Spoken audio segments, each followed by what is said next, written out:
Graça e paz, irmãos. Nós estamos muito felizes de estar aqui esse tempo com vocês.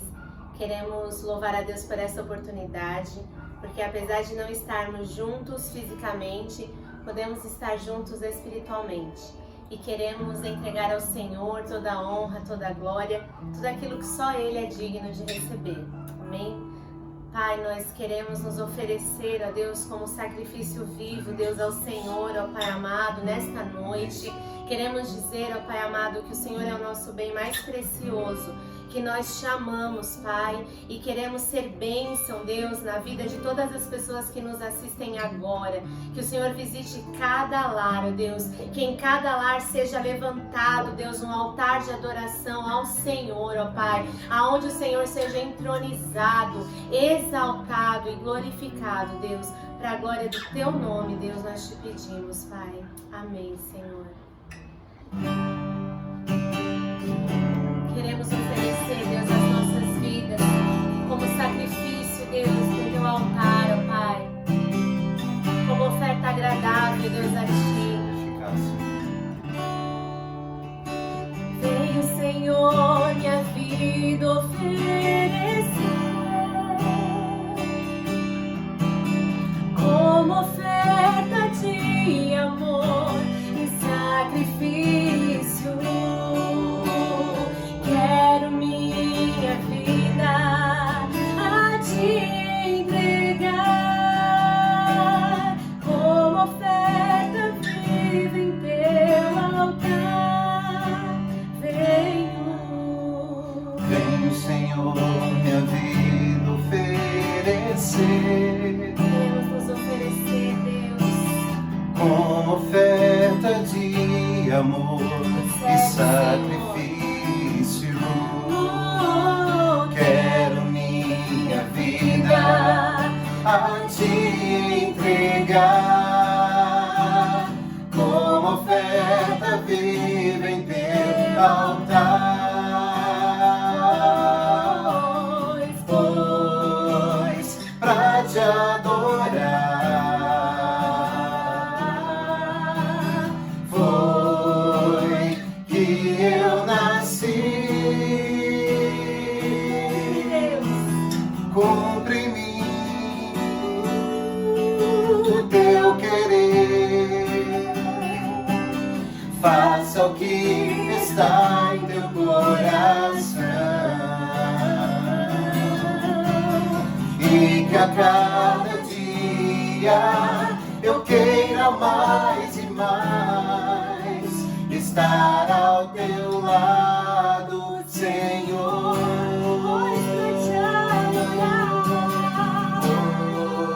Pois pra Te adorar foi que eu nasci.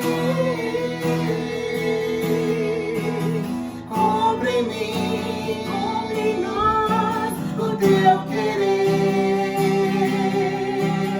Faça o que está em Teu coração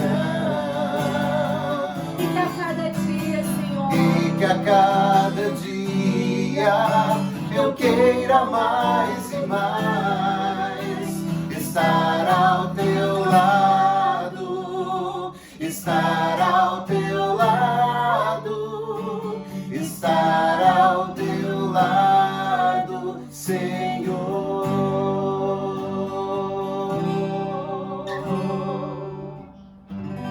Aleluia, Senhor. Pai, esse é o desejo do nosso coração.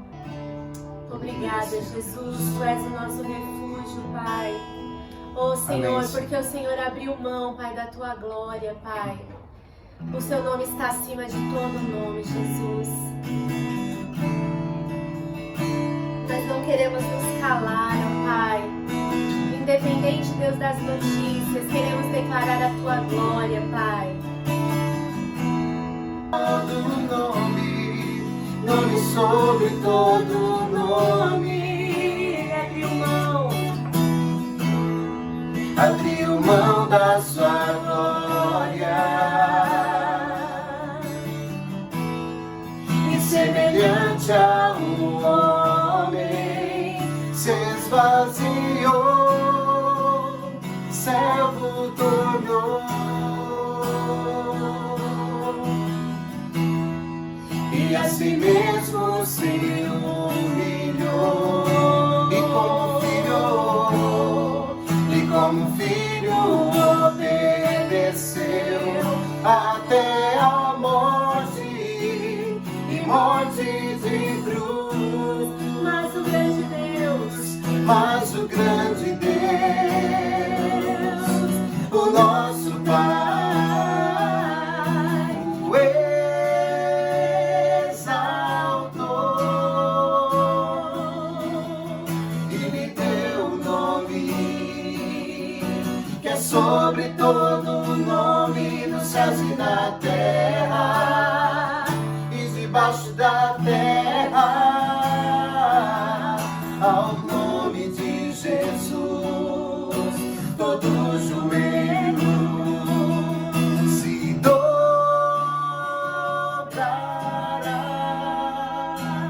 e toda língua confessará que Ele é o Senhor. Ele é o Senhor.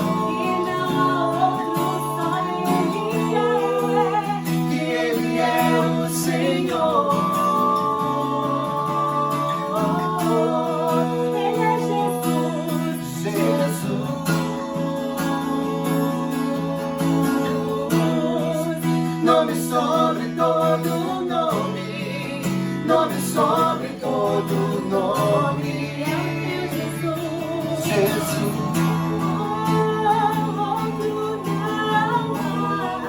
Nome sobre todo nome, nome sobre todo nome.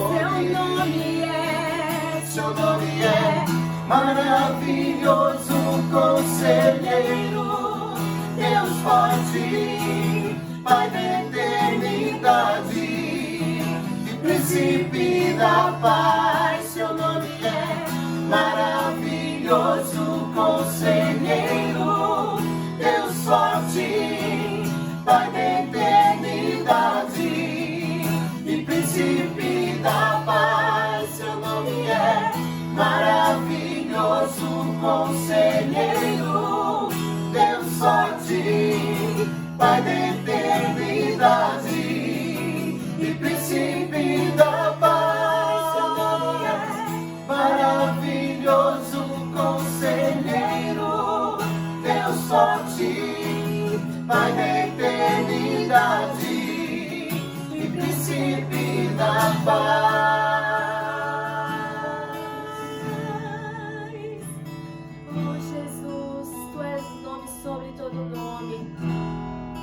Maravilhoso Deus, conselheiro, Deus forte, Pai da eternidade, príncipe da paz, Senhor. Jesus, o Senhor é digno, Deus. Digno, porque o Senhor foi morto, mas o Senhor ressuscitou, o Senhor está vivo e o Senhor virá buscar, ó Deus, a tua igreja. Nós ansiamos, Deus, nós aguardamos, Pai, nós esperamos, Deus, a tua volta. Santo, santo é o Senhor, Jesus.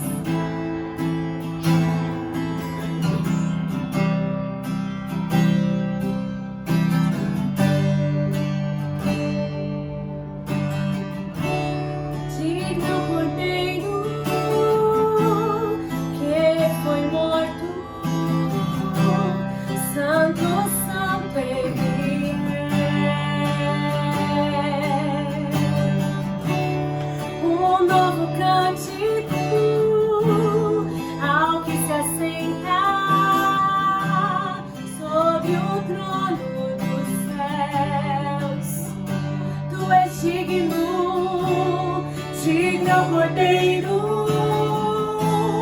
que foi morto, santo, santo Ele é. Entregue a Ele um novo cântico, ao que se assenta sobre o trono do céu.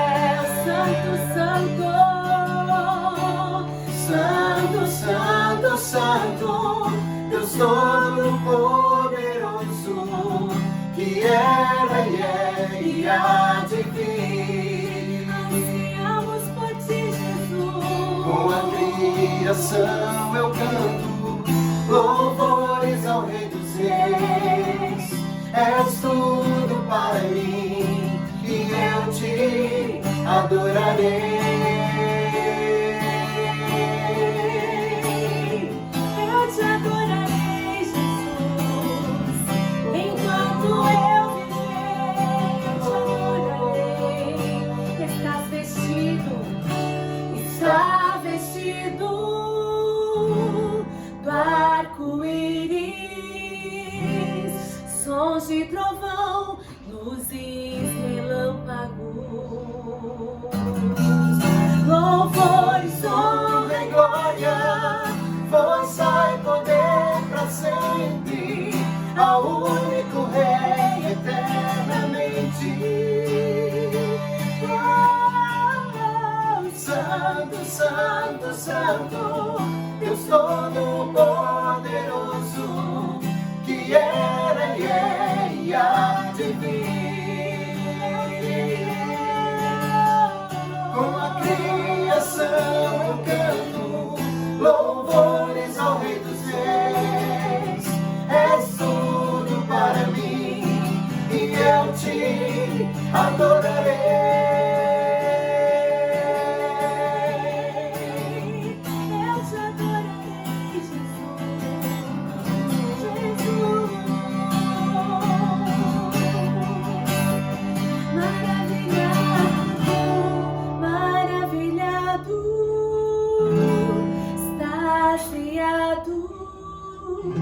Eu fico ao ouvir teu nome, maravilhado, maravilhado,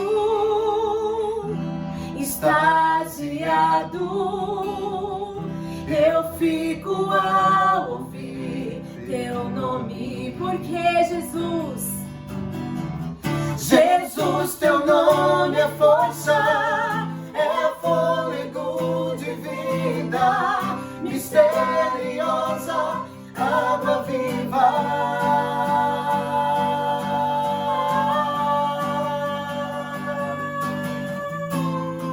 Aleluia, Senhor. Queremos te glorificar, Pai, te exaltar, porque tu és, Senhor Deus, a nossa água viva. Tu és, Senhor Deus, o motivo da nossa adoração. sobre nós, sobre a tua igreja, Jesus, sobre teu povo na face da terra. Vem, Senhor, vem sobre teu povo, renova-nos, a Deus, faz fluir de nós águas vivas. Tu és santo, Pai.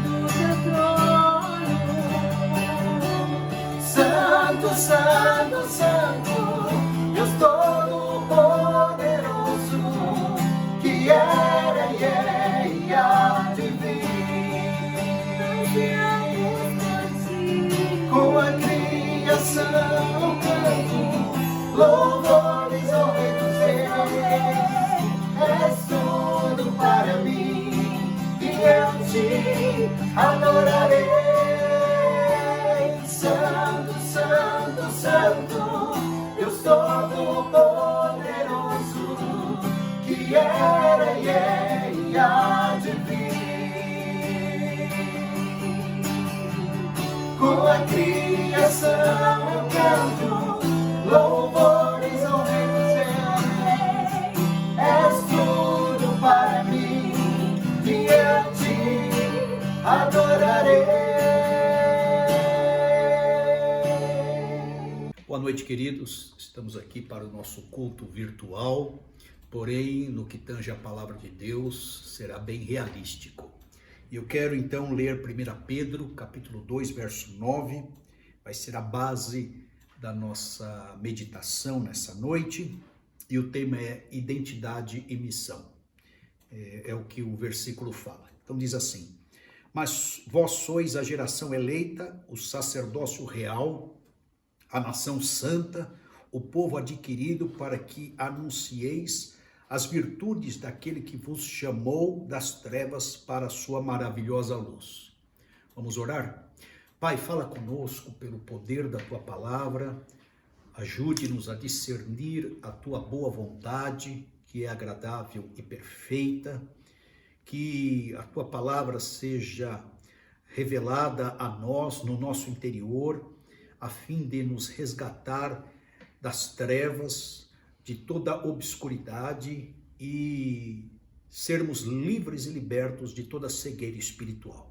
Em nome de Jesus, encha-nos do teu Espírito, visita o teu povo, sê com a tua igreja, o teu corpo, dê a vitória, Senhor, e fala conosco de forma profética, viva, profunda e eficaz, para a tua glória, em nome de Jesus. Amém. Então, repetindo o verso, 1 Pedro, capítulo 2, verso 9, diz assim: mas vós sois a geração eleita, o sacerdócio real, a nação santa, o povo adquirido, para que anuncieis as virtudes daquele que vos chamou das trevas para a sua maravilhosa luz. Pedro, o apóstolo, está se dirigindo ao novo Israel, não mais aos judaizantes que ele estava acostumado a lidar e a tratar ao seu berço. O novo Israel é a igreja do Senhor Jesus que ele veio inaugurar, ele veio se revelar. Então Pedro está falando para a igreja, para os escolhidos de Deus, e declarando que essa separação promovida por Deus gera uma missão. Consequentemente, é isso que nós vamos falar nesta noite, sobre a identidade da igreja e sobre a missão da igreja. Então, observemos aí, vamos fatiar o verso. Ele fala que nós somos geração eleita ou raça eleita, se referindo à igreja. Ele faz alusão a Isaías, o profeta, capítulo 43, 20, que diz assim: os animais do campo me honrarão, os chacais e os avestruzes, porque porei águas no deserto e rios no ermo, para dar de beber ao meu povo, ao meu eleito.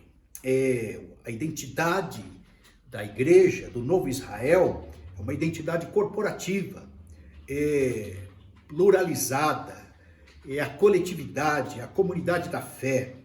Agora, na perspectiva de Pedro, os cristãos dessa nova raça, eles têm o privilégio de serem visitados pelo Senhor nessa nova dispensação, com uma amplitude da parte de Deus, com uma operosidade e uma seletividade até mundial, porque Deus amou o mundo de tal maneira. Aquilo que era mais restrito ao arraial, ao quintal israelita, agora foi esparramado. E essa nova situação, agora revelada na igreja, diz Paulo que era um mistério que estava oculto desde a fundação do mundo. E nós vemos isso em Efésios capítulo 3, verso 9 e 10. E demonstrar a todos qual seja a comunhão do mistério. E no verso 10, Paulo então revela que é pela igreja a multiforme sabedoria de Deus, que é conhecida entre principados e potestades. Então, essa raça eleita é a comunidade de fé, é a comunidade de amor, é a comunidade que propaga a imagem e a glória de Deus, cujos chamados têm um relacionamento eterno com o Pai Celestial, através da salvação, da revelação de Cristo Jesus como Senhor e Salvador, e pelo convencimento do Espírito Santo, e através da sua palavra. Então, a igreja é um grupo de pessoas esparramado pela face da terra, predestinados como eleitos de Deus. Trago à cena novamente o apóstolo Paulo em Efésios, lá no capítulo 1, verso 4 e 5, onde ele fala desta predestinação, como também nos elegeu antes da fundação do mundo, para que fôssemos santos e irrepreensíveis diante dele em amor, e nos predestinou para filhos de adoção por Jesus Cristo. Então, esta é a igreja que ele está se referindo aqui como raça eleita. Paulo ainda vai usar várias figuras, cooperadores de Deus, chamados para trabalhar para Deus, lavoura de Deus, chamados para serem cultivados por Deus, edifício de Deus. Estou citando 1 Coríntios capítulo 3, verso 9. Aqueles que, uma vez destruídos pelo mundo, pelo pecado e pela carne, em Deus são edificados, edifício de Deus. Então aqui está a nossa identidade. São 4 aspectos. O segundo aspecto é o sacerdócio real. Pedro agora se refere a Êxodo, capítulo 19, verso 6. E vós me sereis um reino sacerdotal e povo santo. O sacerdote, que está na mente de Pedro como judaizante, por ter esse berço, é aquele que intercede, é aquele que media, é aquele que se põe no meio. E é real, porque serve ao rei. Porque está envolto a um reino, reino dos céus, porque é convocado pelo próprio rei e senhor dos senhores para interceder. Então nós somos vocacionados por Deus, pelo seu propósito, pelos seus desígnios, para sermos um novo Israel, intercessor, fazermos história neste momento e interagirmos com ele constantemente em oração. Então é uma tarefa nobre, elevada, eterna, coisa que estava restrita ao arraial israelita. Somente a casta do clero religioso, aos sacerdotes, sumo sacerdote, agora está esparramada, universalizada, através da igreja que tem essa incumbência. E nós mediamos como igreja. Por quê? O seu Shed comentou, porque nós somos agentes da reconciliação. 2 Coríntios, capítulo 5, verso 18 e 19, dizendo que Deus nos reconciliou consigo mesmo por Jesus Cristo e nos deu o ministério da reconciliação. E depois vai falar no verso 19, e nos pôs a palavra da reconciliação. Então, há muito disso em nós. A reconciliação, uma vez reconciliados, somos instrumentos de reconciliação. Mediamos, em segundo lugar, pela pregação do evangelho. Isso é profético. Pregando por todo mundo o evangelho a toda criatura, vai dizer o texto áureo da evangelização, em Marcos capítulo 16, verso 15. É papel do sacerdote em comunicar as verdades de Deus. Um outro aspecto que Russell Shedd comenta como sacerdócio real é que nós oramos. E o que diz 1 Timóteo, capítulo 2, verso 1, admoesto-te, pois, antes de tudo, que façam deprecações, aquela oração de contrição, orações, intercessões e ações de graça por todos os homens. E o propósito desta oração, dessa intercessão, verso 4, Paulo vai falar a Timóteo, para que todos os homens se salvem e venham ao conhecimento da verdade. Papel do sacerdote, mediar.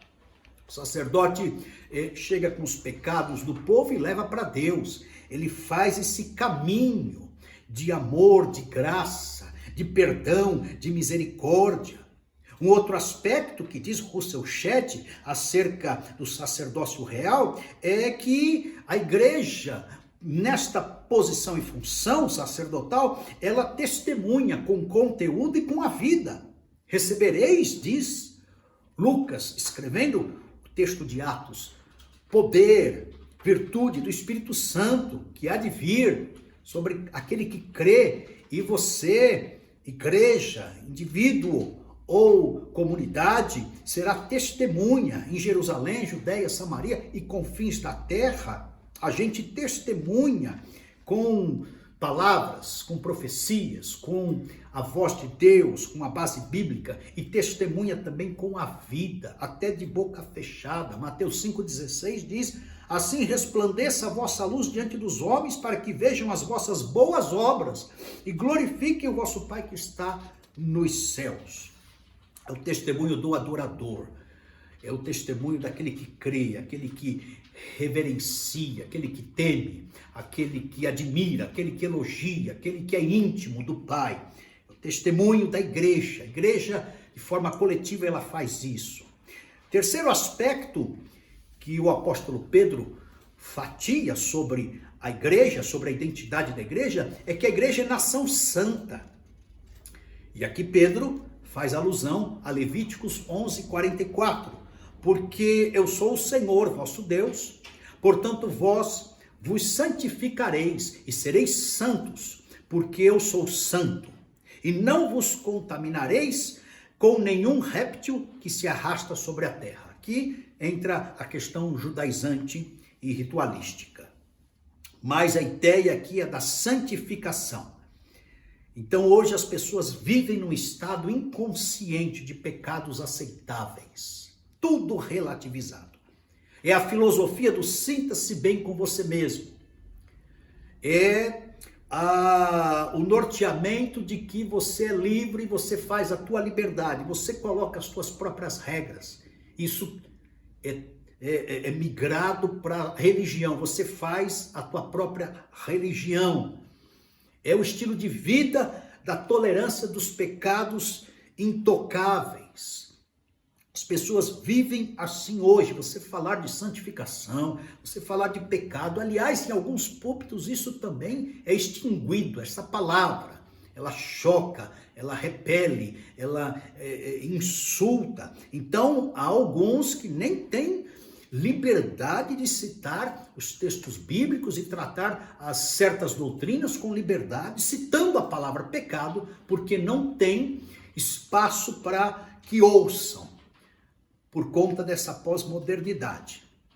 Então, sabemos que o mundo está caído e que há uma igreja que está se santificando a cada dia e há um mundo que está sendo cada vez mais pecador. É o que falou Apocalipse: o justo se justifique e o imundo pratique cada vez mais imundícias. Temos que saber o seguinte, que como igreja, ainda na face da terra, o Espírito que habita em nós, que nos norteia, que nos ajuda, que nos consola, o Paráclito, o que nos dá apoio, que está ao nosso lado, ele tem ciúmes de nós. Tiago, capítulo 4, verso 5. Por isso que incentiva a santificação. E o que é santificação, senão separação? O que é santificação, senão dedicação? O que é santificação, senão purificação? É o texto que nós estamos lendo, nação santa, consagração, serviço. Deus tem ciúmes de nós, o Espírito tem ciúmes de nós, ele zela pelas nossas vidas. A santificação, ela tem dois aspectos. O primeiro, posicional e instantâneo. Isso vem na esteira da justificação. Primeiro, a justificação vem e perdoa. Simultaneamente, a santificação vem e posiciona.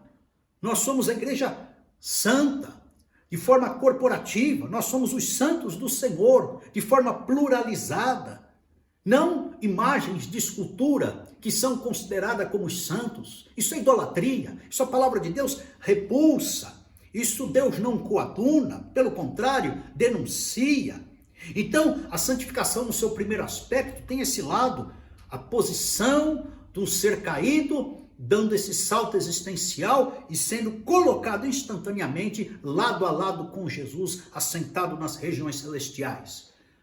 Considerado o irmão mais novo de Jesus. E tem o segundo aspecto, aí sim entra o lado humano, porque a santificação é prática, ela é progressiva, para que nós não nos acomodemos nos nossos pecados repreensíveis. Nós temos que sondar nosso coração, nós temos responsabilidade pelo que nós fazemos. O apóstolo Paulo, a carta aos Romanos, vai nos incentivar. Verso 13, capítulo 6, não ofereçais cada um os membros do seu corpo ao pecado como instrumentos de iniquidade, mas oferecei-vos a Deus como ressurretos dentre os mortos e os vossos membros a Deus como instrumentos de justiça. Ele está falando de santificação. Porque o pecado não terá domínio sobre vós, pois não estáis debaixo da lei, e sim da graça de Deus. Onde abundou o pecado, superabundou a graça. O sangue de Jesus é poderoso para libertar, para perdoar, para curar, para sarar todo pecador em potencial. Santificação é um novo paradigma, é um estilo de vida, é viver de acordo com o que Deus quer que viva, é a melhor qualidade de vida que o homem possa ter. Ao passo que nós vamos nos entregando a essa proposta, a essa santificação, de forma ativa e não passiva, porque senão a carne nos domina, e ele mesmo nos incentiva, nos motiva a que isso seja progressivo, a que nós demos voz de comando, amputemos os pecados de outrora, nos despamos do nosso velho homem com seus feitos e nos revistamos do novo, recriado em Deus, segundo retidão, verdade e justiça, conforme fala o apóstolo João, capítulo 3, na sua primeira epístola, verso 9, todo aquele que é nascido de Deus não vive na prática do pecado, porque o que permanece nele é a divina semente. Nós nascemos não da carne, tão somente, ou do sangue, mas nascemos de Deus, e o que nasce de Deus não vive pecando, ou seja, ele é em potencial um liberto. Ele tem subsídios para se libertar de toda a escravidão pecaminosa, conforme diz a palavra de Deus. Então nós temos que lidar com o pecado, porque o quesito aqui é santificação, com base no que Pedro está falando. Somos nação santa, separada. Então tratemos com o nosso pecado no aspecto progressivo, no contexto do Evangelho, porque no Evangelho todo escrito de dívida contrário a nós está rasgado. Pode vir Satanás com acusação, pode vir nossa consciência, está encravado no Calvário. As nossas ofensas estão perdoadas, disse Paulo aos Colossenses, capítulo 2, verso 13. Ele riscou esta cédula contra nós, recheada de ordenanças, que era contrária, encravou na cruz, ou seja, a expiação de Jesus é eficaz, profunda, para nos libertar e quebrar algemas de rebeliões, que nos mantém em rebeliões no nosso interior. Devemos tratar do nosso pecado no contexto do Evangelho, envolvidos no Evangelho, capacitados pelo Evangelho, com a força purificadora, perdoadora, amorosa do Evangelho. E na esteira disso, o Espírito Santo de Deus nos ajudando, porque não há condenação para os que estão em Cristo Jesus, glória a Deus por isso. E aqueles que mortificam a carne, pelo Espírito, são vivificados, vai dizer o verso 13, é o caminhar progressivo. Devemos então, nessa ação toda, nesse comportamento, nesse esforço, no aspecto humano, identificar as áreas de pecado nas nossas vidas, porque somos tentados e atraídos pelos nossos próprios pecados. Deus não tenta ninguém, somos nós que somos vulneráveis aos nossos desejos desordenados da velha natureza, da velha criatura. Temos responsabilidade no processo, diz a palavra do Senhor, não sobreveio tentação senão humana, mas Deus é fiel, que não vos deixará tentar acima do que podeis, antes com a tentação dará também o escape para que possais suportar. Então está lá a tentação, mas no clamor, na ajuda, no socorro de Deus, nós conseguimos suportar e driblar aquela área tão sedutora, a qual muitas vezes vem nos atraindo. Na esteira disso, nessa santificação processual, povoe a mente com a palavra de Deus.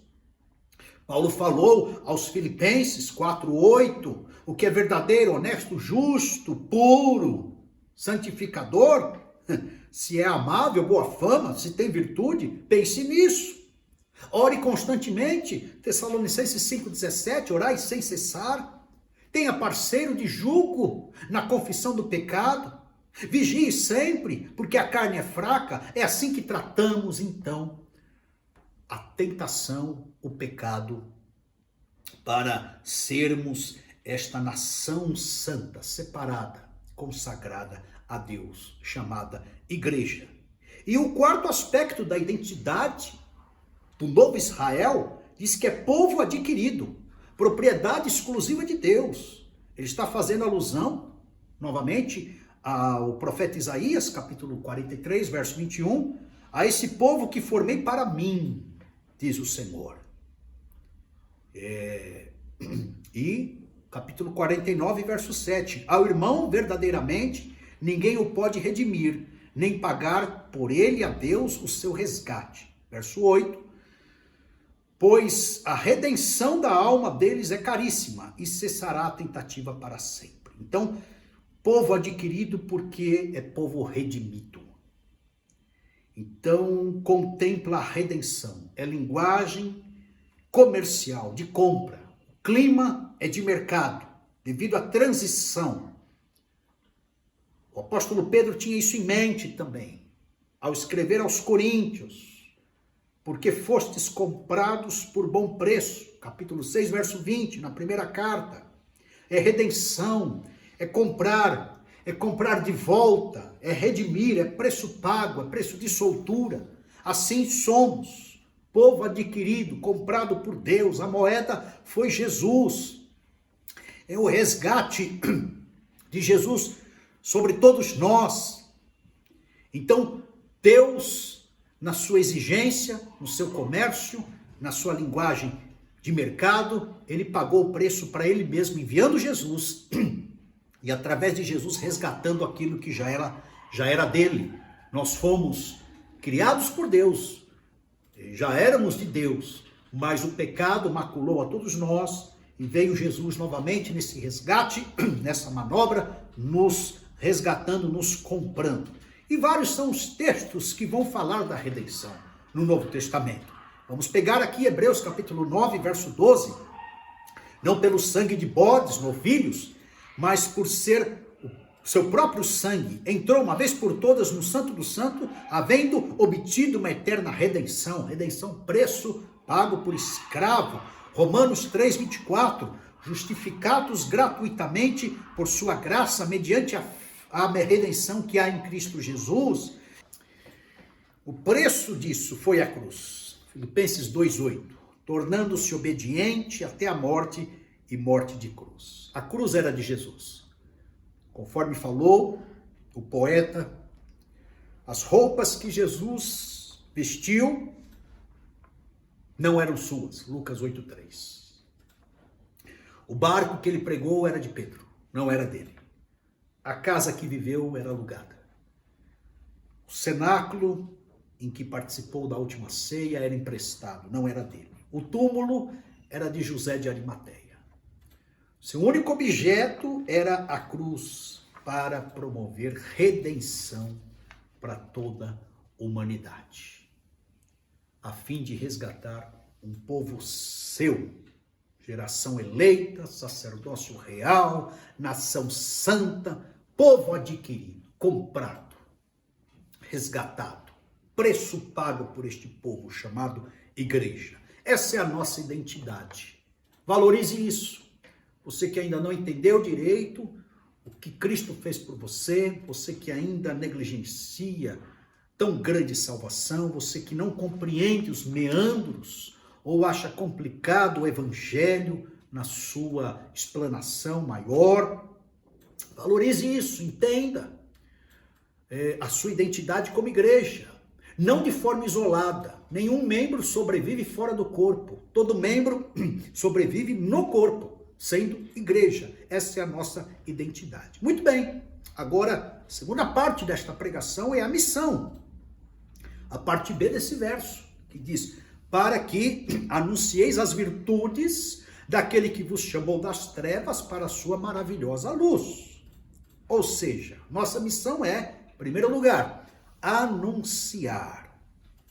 Conforme falei, o texto de Marcos, agora o texto da grande comissão de Mateus 28, 19, ide por todo o mundo e fazei discípulos de todas as nações. Ambos os textos corroboram, ensinando-os a guardar. Isso é ensino, isso é pregação. Não podemos nos calar Não podemos guardar essa mensagem para nós. O caráter egoísta, egocêntrico, retendo essa mensagem por parte da igreja, não pode ocorrer. A missão do crente é contar para os outros, é anunciar boas novas, boas notícias, notícias de salvação. Isso é o evangelho na raiz da sua palavra, é esse testemunho, o que Deus fez pela alma do ser humano. A evangelização é nossa missão, proclamação do evangelho de Cristo crucificado e ressurreto. Isso é o evangelho, único redentor. Ele é o caminho, a verdade e a vida, de acordo com as escrituras sagradas. João capítulo 14, verso 6, ninguém vai ao Pai senão por ele, com o propósito de persuadir pecadores, condenados e perdidos.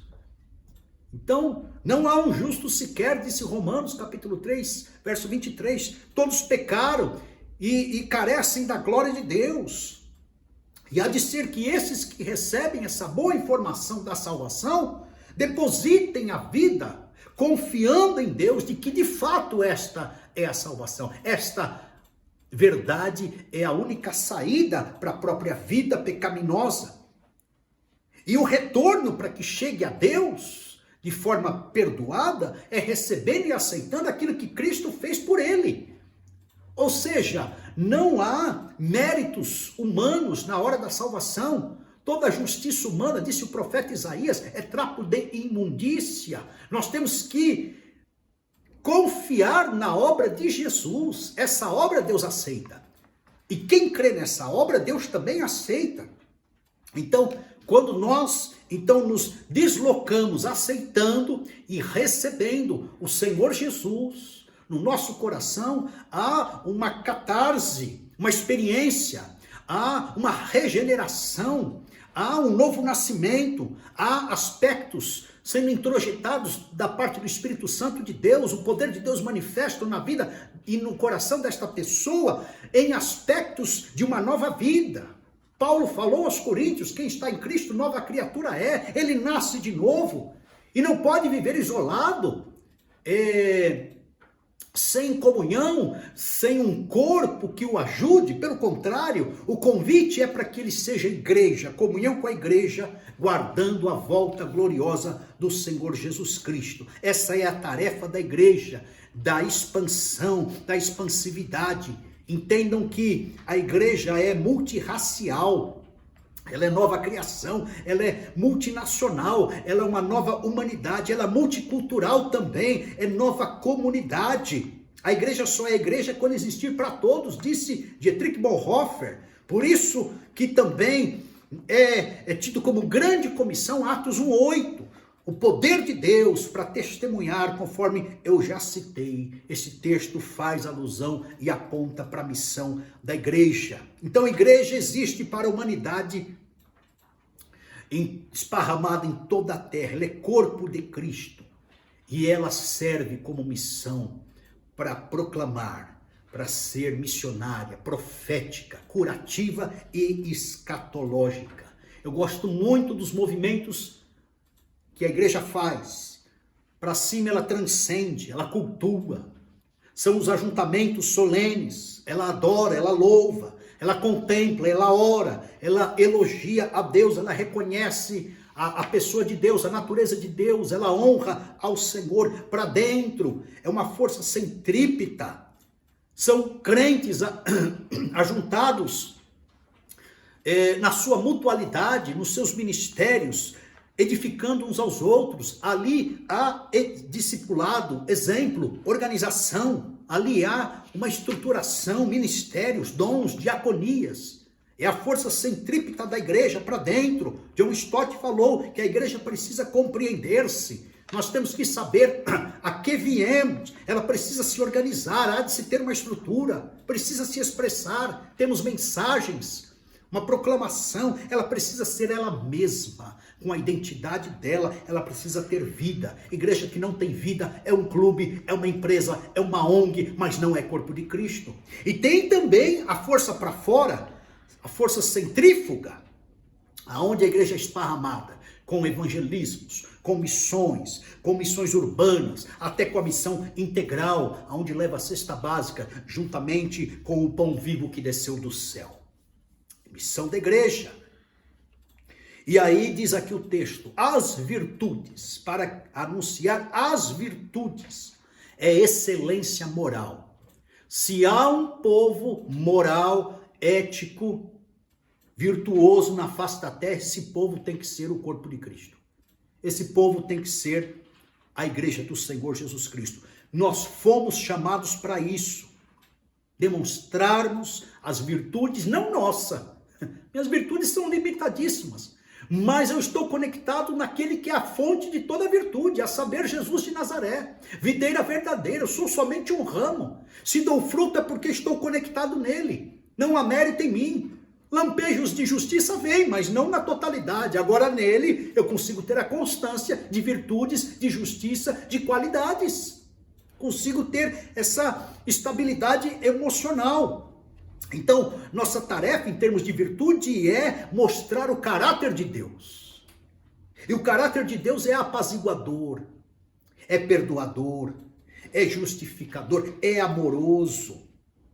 E tudo isso a gente vê de uma forma muito mais explícita na pessoa de Jesus, que sabia se relacionar, que sabia responder, que pensava antes de reagir, que vivia a arte do perdão, que das dores fazia uma poesia, que não murmurava, não reclamava, que entregava aquele que julga corretamente, aquele que supervalorizava o que tinha e não ficava de olho invejoso naquilo que não tinha, aquilo que policiava as ideias negativas e ditava ordens à sua mente para reagir da melhor forma possível e não desanimar, e não desmotivar aqueles que estavam à sua frente. Eu estou falando de Jesus, aquele que não sofria por antecipação, era solidário, flexível, compreensível. Jesus de Nazaré era assim, agradável, sociável, relaxante. Eu acredito que qualquer um de nós, ao lado de Jesus, tabularia uma conversa por horas, seria muito agradável. Sem contar o teor das revelações dele acerca do nosso passado, presente e futuro. Foi o que ele fez com a mulher samaritana. Vai lá, chama o teu marido e vem cá. Ela embasbacada, teve ali a vida decifrada por conta daquele nó existencial. Jesus de Nazaré, aquele que nunca desistiu de ninguém, que mesmo nas pressões, nas repressões, nas contrariedades, ele poderia perdoar instantaneamente, não agasalhando mágoa, não fazendo da memória uma lata de lixo, não granjeando rancores ou vinganças, aquele que mais encorajava do que depreciava, aquele que através do olhar comunicava, mesmo sem palavras, que usava os erros como adubo para a maturidade, vai falar o cientista. Aqui está decifrada a personalidade de Jesus, que escrevia a vida através da palavra de Deus, daquilo que tinha sido revelado para ele, que conseguia auscultar os corações, que fazia investigação, escaneamento das faces e dos semblantes das pessoas, aquele que amava incondicionalmente, enfim, maravilhoso, admirável, notável, Jesus de Nazaré. Nós temos que propagar as virtudes dele. O quanto de Jesus tem em você? Qual é o teor que você carrega de Jesus? Vamos para uma análise humana. Qual é a porcentagem de Cristo que vai nas tuas entranhas, nas tuas palavras, nos teus pensamentos, nos teus comportamentos, no teu destino? Esse é o nosso chamado. Virtudes daquele que vos chamou. Não é nosso. Nós temos que representá-lo na face da terra. O reino é dele, nós somos dele. Somos embaixadores. Então, é a linguagem dele, é o que ele fala, os valores do reino dele, do céu. Esse é o nosso chamado, universal, amoroso, insistente. Um chamado sem acepção, sem preconceito. Está aí, ele mesmo deu exemplo. Vinde a mim, Mateus 11:28. Todos os que estão cansados e oprimidos, e eu vos aliviarei. Necessitados e abastados, sofridos e fartos, cansados, aliviados, escravos livres, intocáveis e acessíveis. Muitos são chamados. Jesus tem chamado a muitos para proclamar o que das trevas reinou a luz. Das trevas para a sua maravilhosa luz. O que é isso? Isso é o Evangelho. É a encarnação, é a vida, é a morte, é a ressurreição. O Evangelho é Jesus. Nós fomos chamados, somos atalaias, profetas. A nossa proclamação e mensagem é essa: falar de Jesus. Explicar o que ele era e o que ele fez. Os propósitos da sua vida. O Evangelho é isso. Deus vindo à terra para levar o homem para o céu. Jesus, o Filho de Deus, a imagem de Deus vindo à terra, abrindo o caminho de retorno para a casa do Pai. O Evangelho é isso, o juiz pronunciando a sentença de justificação do injusto, que sou eu, que é você.